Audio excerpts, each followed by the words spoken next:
My sister asked to borrow my wedding dress for a photo shoot. The text came through while I was making breakfast, and I almost said yes without thinking. That's what you do with sisters, right? Share things. Trust them. Love them even when they drive you crazy. Marcus saw the message over my shoulder and went rigid. His coffee mug stopped halfway to his lips. Check her Instagram. Now. I laughed. What? Why? Just do it, Vera. Something in his voice made me stop stirring my eggs. Marcus wasn't dramatic. He didn't do weird jealousy things or start problems where none existed. If anything, he was too calm about everything. So when he set down his mug with shaking hands, I paid attention. I opened Instagram. Scrolled to my sister Delilah's page. She'd posted 3 hours ago, 6 a.m., which was bizarre because Delilah treated mornings like a personal attack. The first photo looked normal. Her at some rooftop bar, cocktail in hand, that practiced smile she'd perfected for social media. But Marcus reached over and swiped to the next one. My stomach dropped. There was Delilah in a wedding dress. Not just any wedding dress, one that looked exactly like mine. Same off-shoulder design, same delicate beading, same cathedral train. She was standing in what looked like a boutique, and the caption read, "When you find the one ring sparkles, #bride-to-be, #says to the dress." I couldn't finish. Keep scrolling, Marcus said quietly. The next photo, Delilah with someone's grandmother's ring on her finger. The exact setting I'd shown her last month. The one Marcus's grandmother had left him. The one currently sitting in our bedroom safe. Next, a save-the-date graphic. Delilah and Marcus. June 15th, 2025. Our wedding date. My hands started shaking. This has to be a joke. Some weird prank or dash. Check the tagged location. I did. Rosemont Gardens. Our venue. The one we'd put a non-refundable deposit on 8 months ago. The one that had been mysteriously double-booked last week, forcing us to fight to keep our date. She's trying to steal our wedding, I said, the words feeling insane even as I said them. But that's crazy. She can't just dash.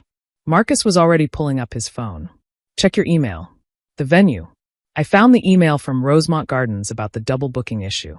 The other party was listed as D. Morrison. Delilah Morrison. My sister.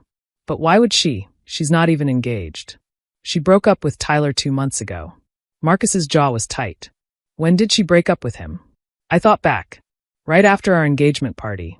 Oh my God. The engagement party. Where Marcus had given a speech that made everyone cry. Where he'd talked about finding your person, about knowing from the first moment, about building a life with someone who understood your soul. Where Delilah had gotten drunk and told me I always got everything. Call the venue, Marcus said. Now. I dialed with trembling fingers. The event coordinator answered on the third ring. Hi, this is Vera Collins. I have a wedding booked for June 15th. Oh, Ms. Collins. I'm so glad you called. We received your message about changing the names on the contract. We just need verbal confirmation. What message? A pause. The email? From last night? About changing the bride's name from Vera to Delilah Collins. I couldn't breathe. I didn't send any email. Oh, well, it came from your email address. The one on file. It had all your booking information. Do not change anything on that contract, I said. That wasn't me. Someone has accessed my email. Okay. We'll need you to come in person then, with ID, to sort this out. I hung up and looked at Marcus. He was already checking our shared wedding planning folder. His face went pale. She's been in here, he said. Look at the recent activity. Screenshots. Dozens of them. Our flower arrangements, our menu selections, our photographer's portfolio. Everything accessed 2 days ago at 3 a.m. How does she even have access? I knew the answer before I finished asking. 3 months ago, Delilah had offered to help with wedding planning. Said she wanted to be supportive, to make up for being weird at the engagement party. I'd shared the folder with her. We need to check everything, Marcus said. Every vendor, every contract. The next hour was a nightmare. The florist had received a change of bride email. The photographer had gotten questions about updating the couple's names. The cake designer had been asked if they could duplicate our custom design for a friend's wedding. But the worst was the dress boutique. Oh, Ms. Collins. The consultant sounded confused. Your sister was just here yesterday. She said you'd sent her to check on alterations. I didn't send her anywhere. She had your order number. Said you were sick and asked her to verify the measurements. She, She took a lot of photos. Said you wanted to see the beating up close. That's when it clicked. The photo shoot excuse. She wasn't borrowing my dress for artistic reasons. She was going to wear it. To her fake wedding. With my fiancé's name. At my venue. On my date. This is insane, I told Marcus. She can't actually think she can just, replace me? Show up on our wedding day and pretend to be the bride. Marcus was staring at his phone. Remember when she asked to see my driver's license last month? Said she needed it for that apartment application. Yeah. I just checked my credit report. Someone tried to add her as an authorized user on 3 of my cards. The room spun. This wasn't just about a wedding. This was about my life. My identity. My future. We need to go to the police, Marcus said. She's my sister. She's trying to steal your life, Vera. My phone buzzed. Another text from Delilah. So can I borrow the dress or not? Camera with flash. The casualness of it. The little camera emoji. Like she hadn't just spent weeks systematically trying to hijack my entire wedding. I typed back. Sure. Come over tonight. Marcus looked at me like I'd lost my mind. What are you doing? Getting evidence, I said. She wants to play games? Fine. But she's going to do it on camera. That night, I set up my laptop in the living room, video recording but screen dimmed. Marcus stayed in the bedroom, door cracked, phone ready to call 911. Delilah showed up at 8 p.m. with wine and her fake smile. Thanks so much for this. You're the best sister ever. So tell me about this photo shoot, I said, pouring her wine. What's it for? Oh, just a creative project. You know me, always trying new things. Right. Like that new ring you posted. Her face flickered. Just for a second. What ring? I pulled up her Instagram. This one. Looks a lot like Marcus's grandmother's ring. Inspiration pictures, she said too quickly. For the shoot. And the venue? Rosemont Gardens. Now she went pale. How did you dash? Why my wedding date, Delilah? The mask dropped. For the first time in years, I saw my sister's real face. The one she showed when we were kids and she wanted something I had. The one that appeared when I got into college and she didn't. When I got promoted. When I found Marcus. You always get everything, she said, voice low and bitter. Perfect grades, perfect job, perfect man. Do you know what it's like watching you win at life while I struggle? So you decided to what exactly? Steal my wedding. She laughed. Actually laughed. I was going to do you a favor. Show up at the venue before you. Tell everyone the wedding was off. That Marcus had chosen me instead. Save you the embarrassment of being jilted. My blood went cold. You're sick. No, I'm tired. Tired of being the screw-up sister. The one who can't hold a job or a man. The one mom and dad whisper about at family dinners. So you thought identity theft was the solution? Her eyes went wide. I didn't steal anything. Really? The venue change? The vendor emails? Trying to add yourself to Marcus's credit cards. I don't know what you're talking about. I pulled out the printed emails. The screenshots. The credit report. Watched her face cycle through denial, anger, and finally fear. This is all a misunderstanding, she said. No, this is fraud. And conspiracy. And about 6 other crimes I can't even name. She stood up, wobbling slightly. You can't prove anything.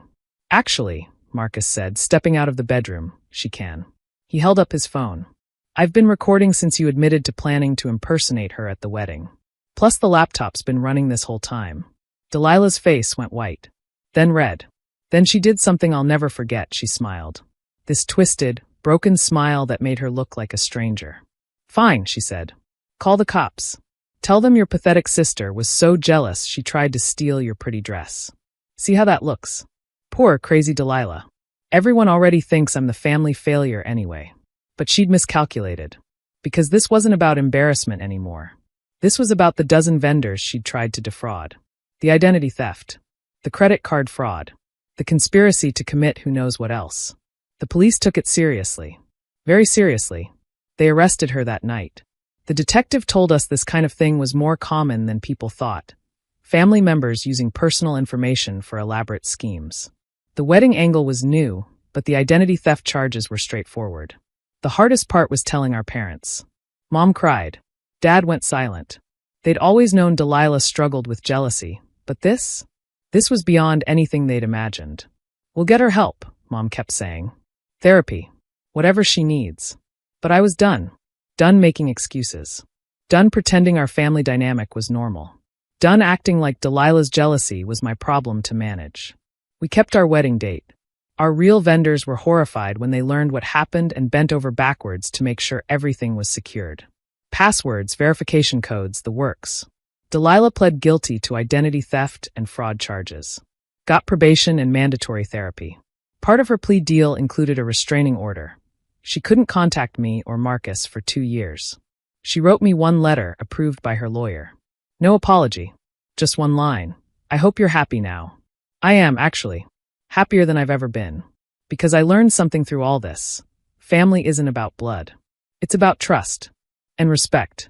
And not trying to literally steal someone's life because you're jealous. Our wedding was beautiful. Small, intimate, with ironclad security. When I walked down the aisle in my dress, my actual dress, not some knockoff Delilah had tried to commission, I felt free. Free from the weight of a toxic relationship I'd carried for too long. Marcus's grandmother's ring sparkles on my finger now. The real one, not the cubic zirconia copy Delilah had bought for her bizarre fantasy. Sometimes I catch myself checking Instagram, wondering if she's okay. But then I remember that night. The smile. The admission that she'd planned to humiliate me in front of everyone I loved. Some things can't be forgiven. Some bridges need to stay burned. Did I go too far involving the police? My therapist says no. My parents still aren't sure. But every time I look at the life I've built, the one Delilah tried to steal, I know I did the right thing. Family doesn't mean letting someone destroy you just because you share DNA. Sometimes love means letting go.